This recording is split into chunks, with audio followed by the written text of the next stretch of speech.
This story has a lot to do with fear, but without the usual gore. Sorry to disappoint some of you listeners who had that expectation, but I thought it was important to share this story.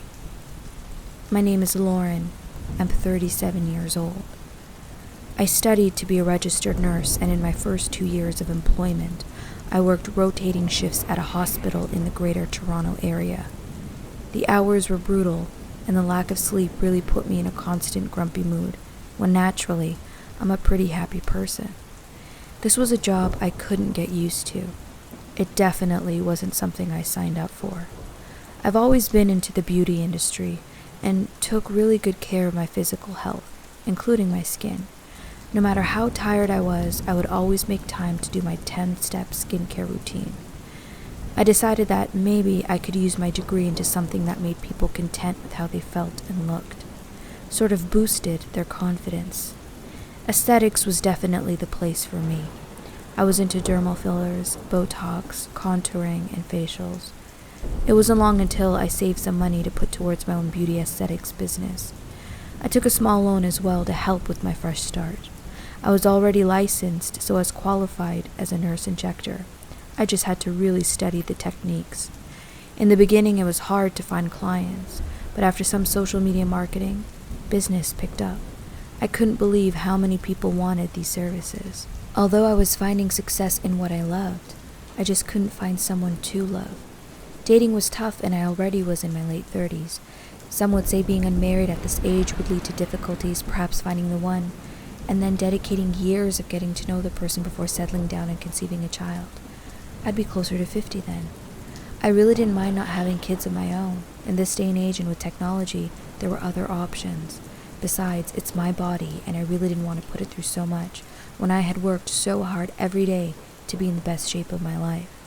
For some, the journey of pregnancy might be wonderful, but for me, perhaps, there was this resistance because of fear. The fear of letting myself go like my other friends. I know I'm sounding super judgmental, but that was my truth. That's how I felt.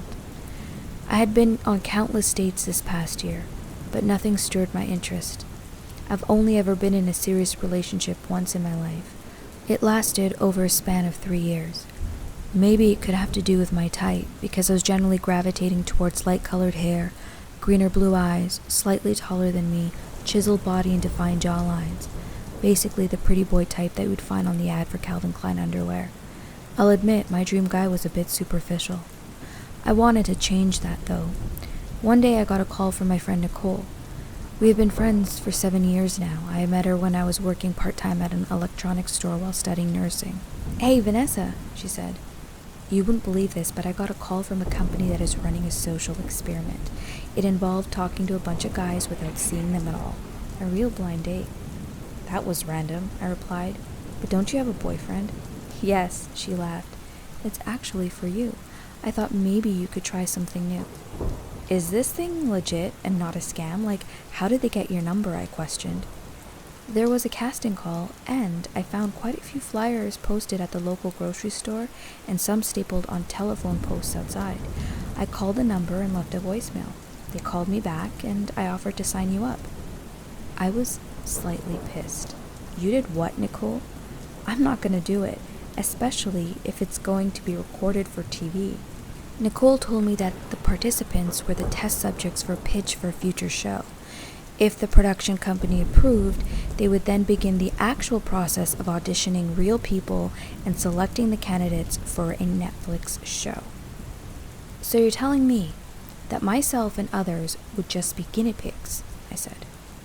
"That's one way to look at it, yes. But I thought maybe you could try something out of your comfort zone. I mean, whatever you're doing in dating life currently isn't working," taunted Nicole. "Don't you worry about my dating life," I said. "Now money talks. I won't be doing this for free. What's the compensation?" "Well," said Nicole, "it can range anywhere between $2,000 to $7,000. I was shocked. That would be enough to pay off the loan from the bank I had taken and go on a vacation to an all-inclusive resort. "How would I qualify for the higher amount?" I asked.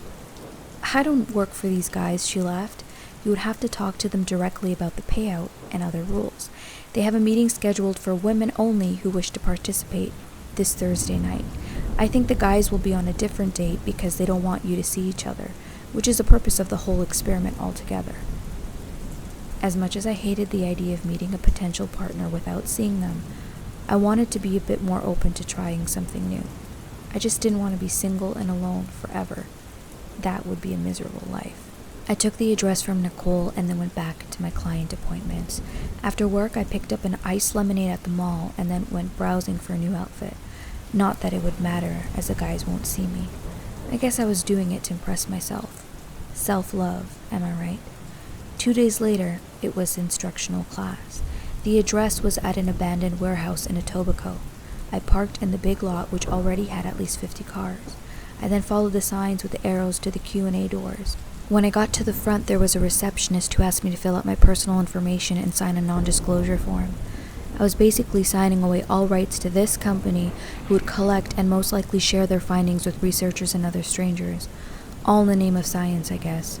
I walked over and handed the application at the front desk and then went back down and sat with the other women in the waiting room. It was very multicultural and every shape and size was embraced. These ladies were also dressed to impress. Shortly after, we were asked to leave our cell phones in a box, as no one was permitted to secretly record the seminar. We then walked through the doors into another room.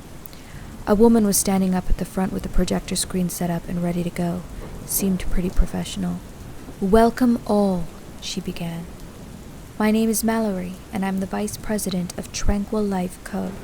We are collaborating with a team of people in the television industry who are looking to use science for a new reality-based show. Their goal is to prove if people can fall in love with merely just connecting with each other's voices. No physical contact or visuals.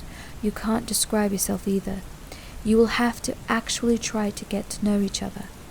You'll be in a room for most of the time, and there will be a television hooked up to a mic where you will communicate with the person. Every few hours, you will have to switch to another person. This will go on for a few months. Once, if you feel you have developed a deep connection with one or multiple people, you will vote yes for a match or no.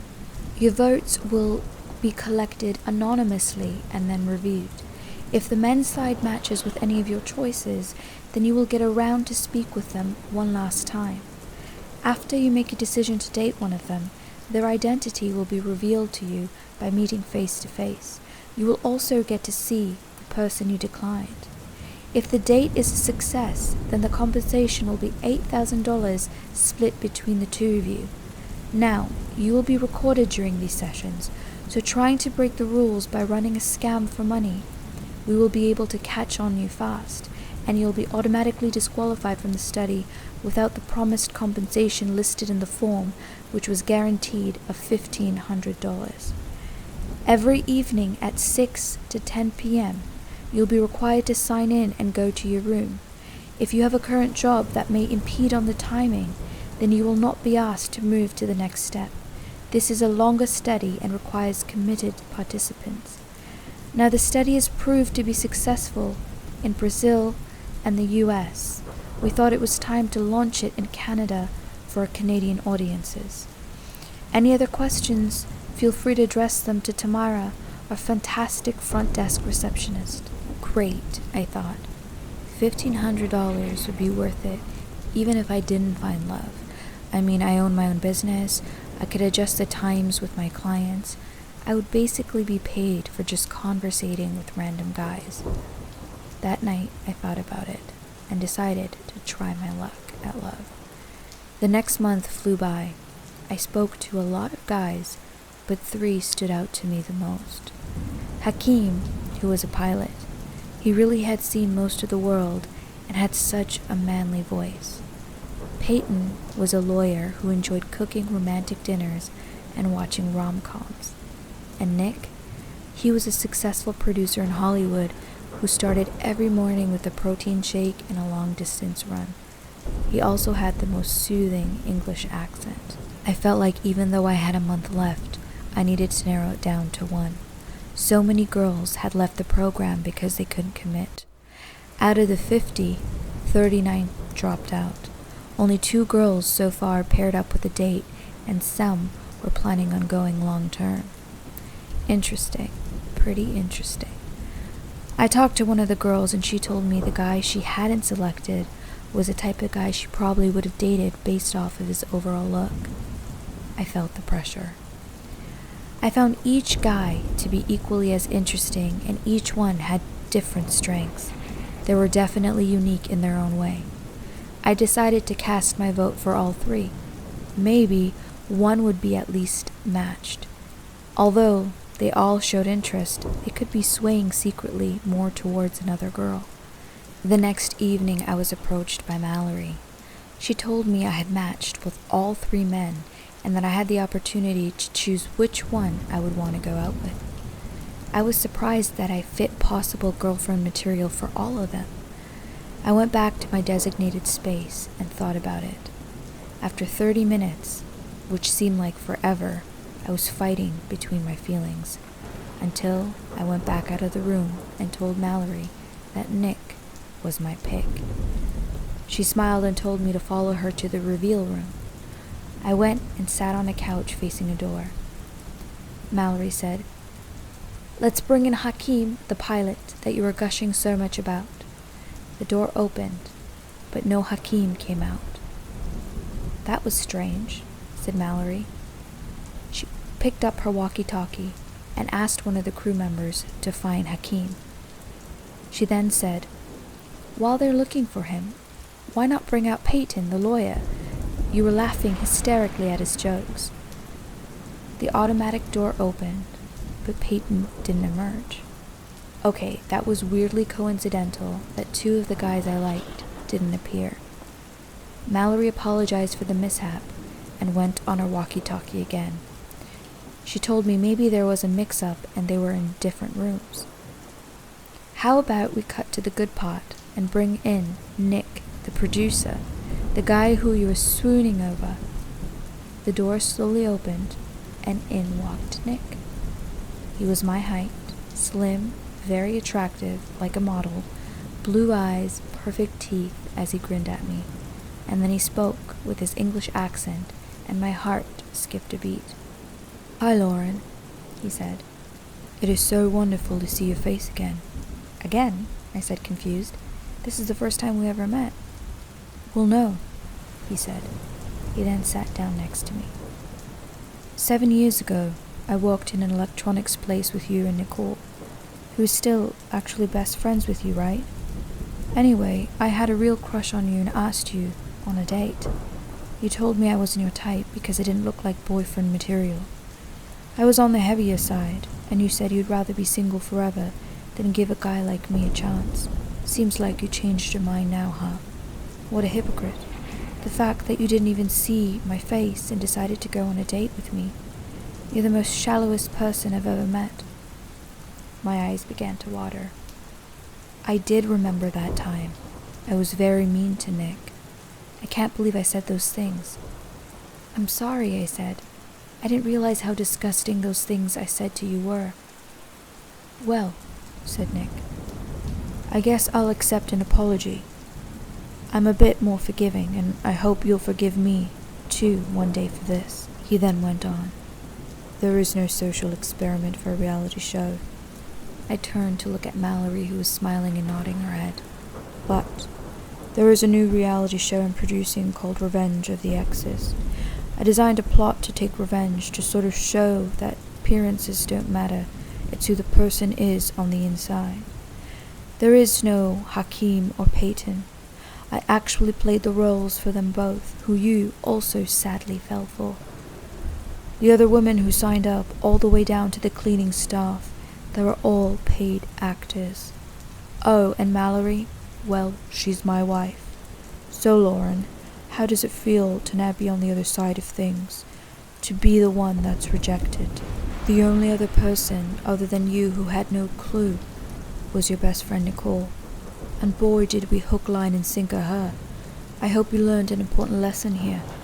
By the way, I'll be using this footage for the series finale episode of the show. It'll be called The Long Con. Be sure to check it out on Netflix, airing this winter. Lauren, you're going to be the most hated person in Canada, but you're going to be famous." I got up and screamed, "You can't do this. I'll sue you for defamation." "Funny you say that. said Nick. Did you read over the entire contractual agreement, including the fine print? You can't do a thing.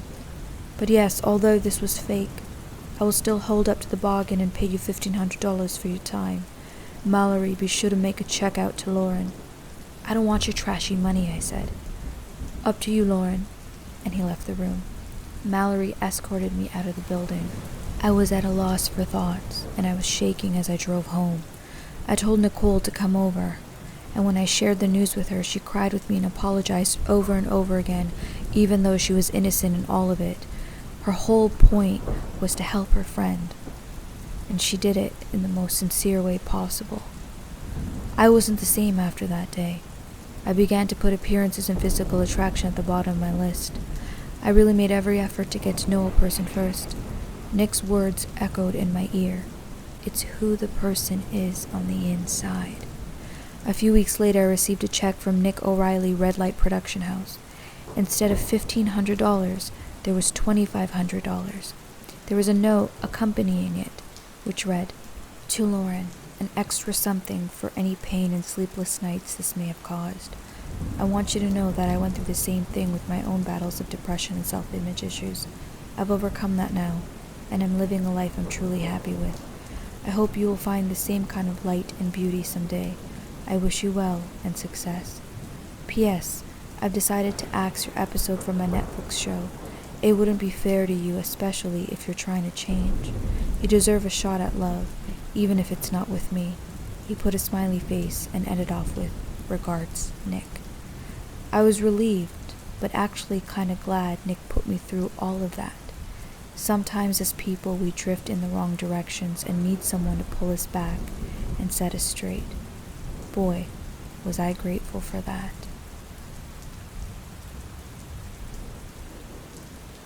Hey Scary Story fans, I'm Suzanna Dutt, and thanks for listening to these short tales written and narrated by me.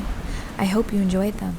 If you have a creepy story that's fiction or non-fiction and would like me to share it in the next featured video, feel free to send it to the email in the description below. In the meantime, sweet dreams.